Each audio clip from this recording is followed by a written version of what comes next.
Hi ಸ್ನೇಹಿತರೆ, welcome to my new journey channel.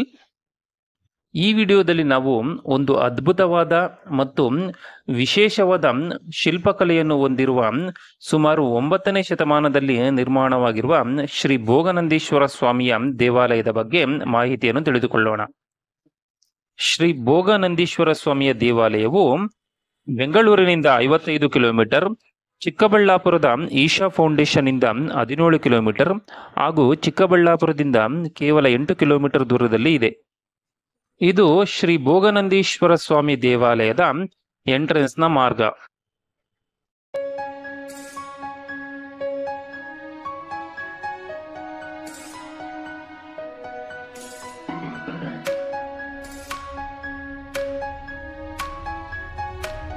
ಈ ಮಂಟಪದ ಎಂಡ್ ಪಾಯಿಂಟ್ ಅನ್ನು ನೋಡಿ, ಕೊನೆಯಲ್ಲಿ ಒಂದು ಚುಕ್ಕೆಯ ರೀತಿ ಕಾಣುತ್ತದೆ.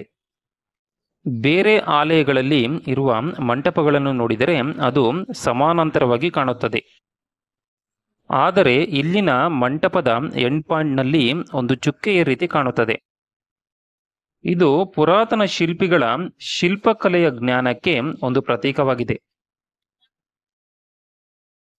ನಂದಿ ಬೆಟ್ಟದ ಸಮೀಪದ ನಂದಿ ಗ್ರಾಮದಲ್ಲಿ ಇರುವ ಈ ದೇವಾಲಯವು 9ನೇ ಶತಮಾನದ ಪುರಾತನವಾದ ಮತ್ತು ಅತ್ಯಪರೂಪವಾದ ಸುಂದರವಾದ ವಾಸ್ತುಶಿಲ್ಪಕಲೆಯನ್ನು ಒಳಗೊಂಡಿದೆ.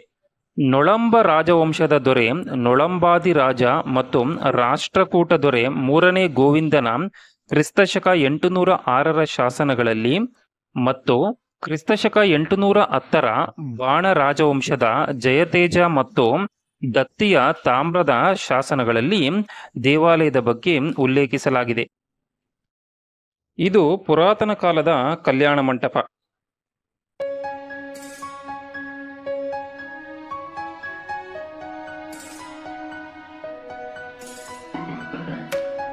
ಇದು ಶ್ರೀ ವೀರಭದ್ರ ಸ್ವಾಮಿಯ ದೇವಾಲಯ. ಬನ್ನಿ ನಾವು ಮೊದಲು ಶ್ರೀ ವೀರಭದ್ರ ಸ್ವಾಮಿಯನ್ನು ದರ್ಶನ ಮಾಡಿಕೊಳ್ಳೋಣ.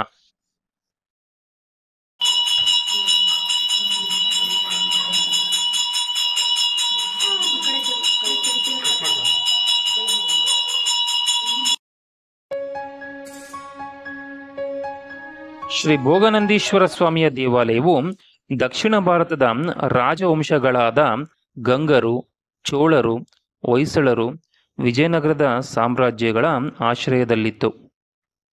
ನಂತರದಲ್ಲಿ ಈ ದೇವಾಲಯವು ಸ್ಥಳೀಯ ಮುಖ್ಯಸ್ಥರು ಮತ್ತು ಮೈಸೂರು ಸಾಮ್ರಾಜ್ಯದ ಆಡಳಿತಕ್ಕೆ ಒಳಪಟ್ಟಿತ್ತು. ಕ್ರಿಸ್ತಶಕ 1799ರಲ್ಲಿ ಈ ದೇವಾಲಯವು ಬ್ರಿಟಿಷರ ಆಳ್ವಿಕೆಗೆ ಒಳಪಟ್ಟಿತು. ಪ್ರಸ್ತುತ ಈ ದೇವಾಲಯವು ಭಾರತೀಯ ಪುರಾತತ್ವ ಇಲಾಖೆಯ ಅಧೀನದಲ್ಲಿ ಇದೆ. ಈ ದೇವಾಲಯವನ್ನು ದ್ರಾವಿಡ ವಾಸ್ತುಶಿಲ್ಪದ ಶೈಲಿಯಲ್ಲಿ ನಿರ್ಮಾಣ ಮಾಡಲಾಗಿದೆ. ದೇವಾಲಯದ ಸಂಕೀರ್ಣವು 2 ದೊಡ್ಡ ದೇಗುಲಗಳನ್ನು ಹೊಂದಿದೆ. ದಕ್ಷಿಣಕ್ಕೆ ತಲಕಾಡಿನ ಗಂಗರು ನಿರ್ಮಿಸಿದ ಅರುಣಾಚಲೇಶ್ವರ ದೇಗುಲ ಮತ್ತು ಉತ್ತರಕ್ಕೆ ಚೋಳರು ನಿರ್ಮಿಸಿದ ಭೋಗನಂದೀಶ್ವರ ಸ್ವಾಮಿಯ ದೇಗುಲ. ಮಧ್ಯದಲ್ಲಿ ಉಮಾಮಹೇಶ್ವರ ಸ್ವಾಮಿಯವರ ದೇವಾಲಯವಿದೆ. ದೇವಾಲಯದ ಮುಂಭಾಗದಲ್ಲಿ ವಸಂತ ಮಂಟಪವೆಂಬ ಸುಂದರವಾಗಿ ಕಲ್ಲಿನಿಂದ ನಿರ್ಮಾಣವಾಗಿರುವ ಕಲ್ಯಾಣ ಮಂಟಪವಿದೆ. ಅರುಣಾಚಲೇಶ್ವರ ಮತ್ತು ಭೋಗನಂದೀಶ್ವರರ ರೂಪಗಳು ಹಿಂದೂ ಪುರಾಣದ ಪ್ರಕಾರ ಭಗವಂತರಾದ ಪರಮೇಶ್ವರರ ಜೀವನದ 2 ಹಂತಗಳಾದ ಬಾಲ್ಯ ಮತ್ತು ಯೌವನಗಳನ್ನು ಪ್ರತಿನಿಧಿಸುತ್ತವೆ. ಶ್ರೀ ಉಮಾಮಹೇಶ್ವರರ ದೇಗುಲವು ಪಾರ್ವತಿ ದೇವಿಯೊಂದಿಗೆ ಪರಮೇಶ್ವರರು ವಿವಾಹವಾದ 3ನೇ ಹಂತವನ್ನು ವಿವರಿಸುವ ಕೆತ್ತನೆಗಳನ್ನು ಹೊಂದಿವೆ. ನಂದಿ ಬೆಟ್ಟದ ಮೇಲಿರುವ ಯೋಗನಂದೀಶ್ವರ ಸ್ವಾಮಿಯ ದೇವಸ್ಥಾನವು ಶಿವಪರಮಾತ್ಮರ ಜೀವನದ ಅಂತಿಮ ತ್ಯಾಗದ ಹಂತವನ್ನು ಪ್ರತಿನಿಧಿಸುತ್ತದೆ. ದೇಗುಲದ ಮುಂಭಾಗದಲ್ಲಿ ಗರ್ಭಗೃಹಕ್ಕೆ ಅಭಿಮುಖವಾಗಿರುವ ನಂದಿ ಇರುವ ನಂದಿ ಮಂಟಪವಿದೆ.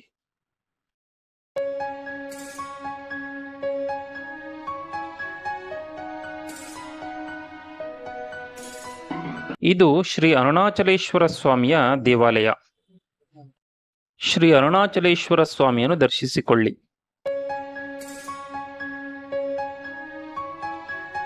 ಇದು ಶ್ರೀ ಉಮಾಮಹೇಶ್ವರ ಸ್ವಾಮಿಯವರ ದೇವಾಲಯ. 13ನೇ ಶತಮಾನದಲ್ಲಿ ಹೊಯ್ಸಳರ ಕಾಲದಲ್ಲಿ ನಿರ್ಮಾಣವಾಗಿರುವ ಶ್ರೀ ಉಮಾಮಹೇಶ್ವರ ಸ್ವಾಮಿಯವರ ದೇವಾಲಯವು ಅತ್ಯಂತ ಸುಂದರವಾದ ವಾಸ್ತುಶಿಲ್ಪವನ್ನು ಒಳಗೊಂಡಿದೆ.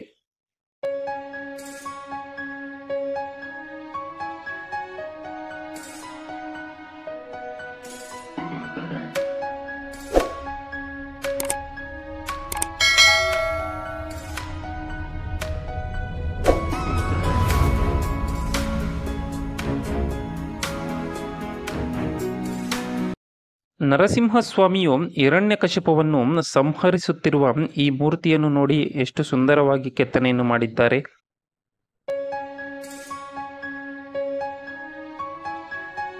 ಶ್ರೀ ಭೋಗನಂದೀಶ್ವರ ಸ್ವಾಮಿಯನ್ನು ದರ್ಶಿಸಿಕೊಳ್ಳಿ.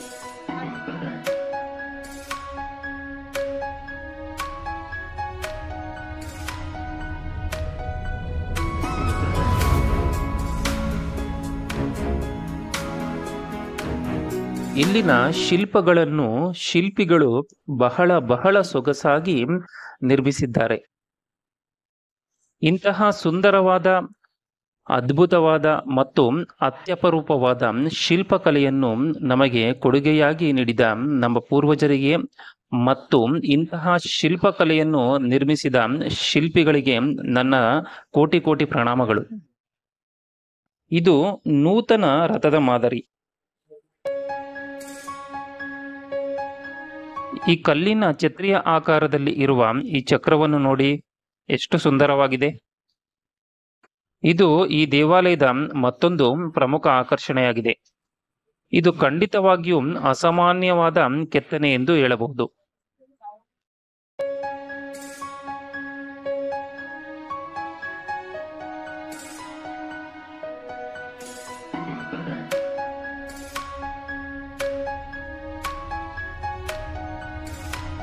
ಅನೇಕ ರಾಜಮನೆತನಗಳು ತಮ್ಮ ಆಳ್ವಿಕೆಯ ಕಾಲದಲ್ಲಿ ಈ ದೇವಾಲಯವನ್ನು ಹಂತ ಹಂತವಾಗಿ ಅಭಿವೃದ್ಧಿಪಡಿಸಿದ್ದಾರೆ. ನಾವು ಈ ದೇವಾಲಯದಲ್ಲಿ ಅನೇಕ ದೇವಿ ದೇವತೆಯರ ಸುಂದರವಾದ ವಿಗ್ರಹಗಳ ಕೆತ್ತನೆಯನ್ನು ಕಾಣಬಹುದಾಗಿದೆ. ಶಿವ, ಪಾರ್ವತಿ, ಸೃಷ್ಟಿಕರ್ತರಾದ ಬ್ರಹ್ಮದೇವರು, ಸರಸ್ವತಿ, ವಿಷ್ಣುದೇವರು, ಲಕ್ಷ್ಮೀದೇವಿ, ಅಗ್ನಿದೇವರು, ಅಗ್ನಿದೇವರ ಪತ್ನಿ ಸ್ವಾಹಾದೇವಿ, ಹೀಗೆ ಅನೇಕ ದೇವರುಗಳ ಸುಂದರವಾದ ಕೆತ್ತನೆಗಳನ್ನು ನಾವು ಇಲ್ಲಿ ಕಾಣಬಹುದಾಗಿದೆ.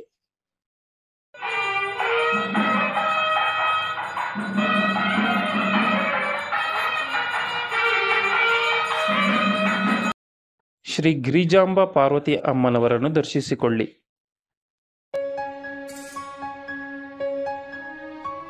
ಶ್ರೀ ಭೋಗನಂದೀಶ್ವರ ಸ್ವಾಮಿಯ ದೇವಾಲಯವು 1000 ವರ್ಷಗಳ ಹಳೆಯದಾದ ಪುರಾತನವಾದ ದೇವಾಲಯವಾಗಿದೆ.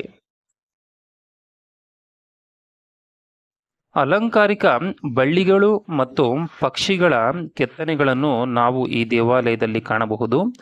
ಇದು ಹೊಯ್ಸಳರ ವಾಸ್ತುಶಿಲ್ಪದ ವಿಶೇಷವಾಗಿದೆ.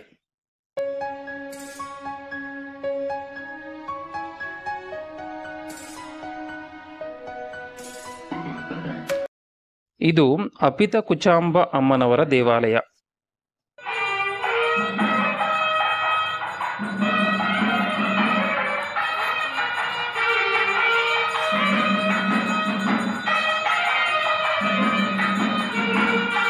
ಈ ದೇವಾಲಯದಲ್ಲಿ ಅನೇಕ ಋಷಿಮುನಿಗಳ ಶಿಲ್ಪಗಳನ್ನು ಕೂಡ ನಾವು ಕಾಣಬಹುದಾಗಿದೆ.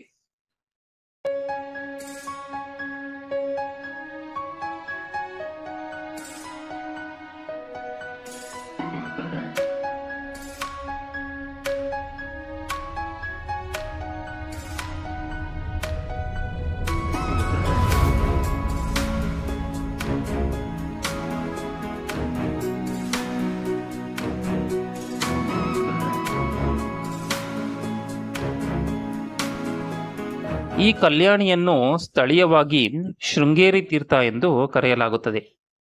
ಪಿನಾಕಿನಿ ನದಿಯ ಪೌರಾಣಿಕ ಮೂಲ ಇದೆ ಎಂದು ಹೇಳಲಾಗುತ್ತದೆ.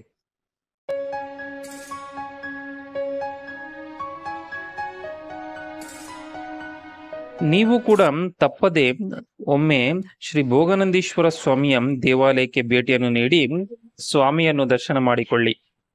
ಈ ವಿಡಿಯೋ ನಿಮಗೆ ಇಷ್ಟವಾಗಿದ್ದರೆ ಒಂದು ಲೈಕ್ ಮಾಡಿ, ಹಾಗೆ ಒಂದು ಸಬ್ಸ್ಕ್ರೈಬ್ ಮಾಡಿಕೊಳ್ಳಿ. ಧನ್ಯವಾದಗಳು.